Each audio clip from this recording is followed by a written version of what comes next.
రాజకీయాలకు అతీతంగా నిజమైన లబ్దిదారులకు ఇందిరమ్మ సంక్షేమ పథకాలు అందించడమే తమ ప్రభుత్వ లక్ష్యమన్నారు మంత్రి కోమటిరెడ్డి వెంకటరెడ్డి. డిప్యూటీ సీఎం భట్టి విక్రమార్క మథిర నియోజకవర్గంలోని ముదిగొండ మండలం ఖానాపూర్ గ్రామంను పైలట్ ప్రాజెక్టు కింద ఎంపిక చేసి అర్హులైన 4 సంక్షేమ పథకాలను లబ్దిదారులకు అందజేశారు.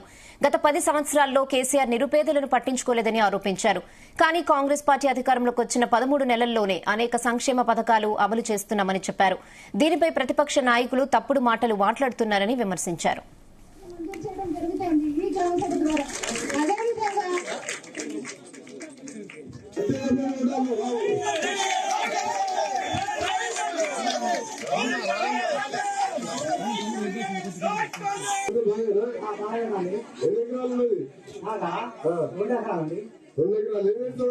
అంతే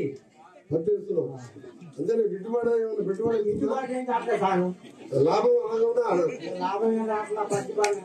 భార్య భర్తలు పనిచేసుకుంటారు. పేదవాడు భూమి లేని వాడు ఏదైనా కూలి నాలుగు దొరకకపోతే ఉపాసం పండుకునే రోజులలో పార్లమెంట్ లో పాస్ చేసి చట్టం ఒకటే రోజు 4 పేదవానికి 10 సంవత్సరాలుగా ఈ పథకాలకు నోచుకోక కొత్త ఇల్లు కట్టుకోలేక గతంలో మేమిచ్చిన ఇందిరమ్మ ఇంట్లో 3 కుటుంబాలు సంసారం చేసుకుంటూ 10 సంవత్సరాలకి వెళ్లి రేషన్ కార్డు లేక 50 రూపాయలకి బియ్యం కొనుక్కొచ్చుకున్న సందేశం రైతు భరోసా ఈరోజు 12,000కు పెంచడం, దాంతోపాటు ఈరోజు ఇందిరమ్మ ఆత్మీయ పథకం.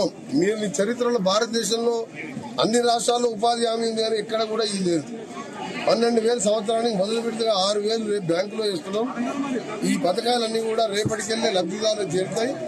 ఇప్పుడు ఈరోజు బ్యాంక్ హాలిడే కాబట్టి వాళ్ళకు కొన్ని నా చేతుల మీదుగా ఇవ్వడం జరిగింది. రేపు మా అడిషనల్ కలెక్టర్ గారు అందరికీ డిస్ట్రిబ్యూట్ చేసేస్తారు. రేపు ఈ టైం బ్యాంక్ లో అందరి అకౌంట్ జరుగుతున్నది. ఈ సందర్భంగా గణతంత్ర శుభాకాంక్షలతో పాటు మీ అందరికి కూడా ఈ లబ్దిదారులందరికీ కూడా శుభాకాంక్షలు.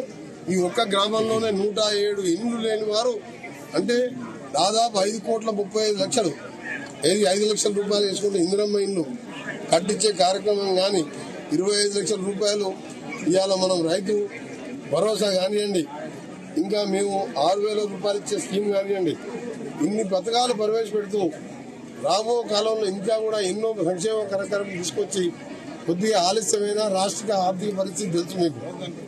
అయినా సరే చెప్పింది ఎలా చేస్తున్నాం చెప్పని